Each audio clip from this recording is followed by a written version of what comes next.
Hi అండి, good morning. Hi viewers, good morning అండి.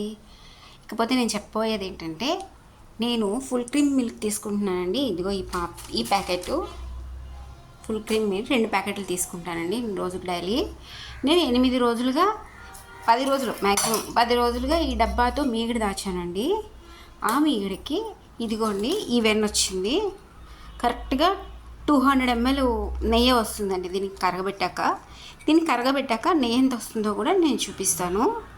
Full cream milk అండి, దాని మీద కూడా మనం నెయ్యి తీసుకోవచ్చు. ఒక 10 days మనం కష్టపడి మీగడ ఇందులో దాచుకుంటే మనకి మన ఇంట్లోనే 10 రోజులు నెయ్యి 250 ml దాకా, మ్యాక్సిమం 200 ml దాకా వస్తుందండి. అది మనం కబ్బంతో చిలుకోవడమా మిక్సీలో పట్టుకోవడం దాన్ని బట్టి, బాగా చిలకడం అన్న మిక్సీలో పట్టడం అంటే కూల్ వాటర్ వేసి బాగా గ్రైండ్ చేయడం అన్న దాంట్లోని వెన్న వచ్చేది ఉంటుంది. నేనైతే మిక్సీలోనే వేసుకున్నానండి, గ్రైండర్లోనే వేసుకున్నాను. జ్యూస్ జార్లో బాగా కూల్ వాటర్ ఎక్కువగా పోసి బాగా మిక్సీ చేశానండి. చేసి ఇంత వెన్న వచ్చింది నాకు.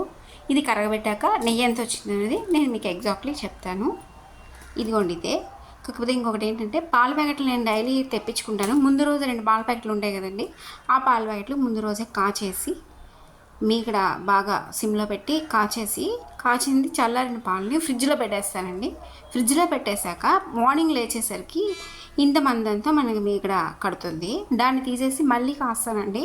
కాచినప్పుడు మళ్ళీ కొంచెం మీగడ వస్తుంది, అది అలా వేసేస్తానండి.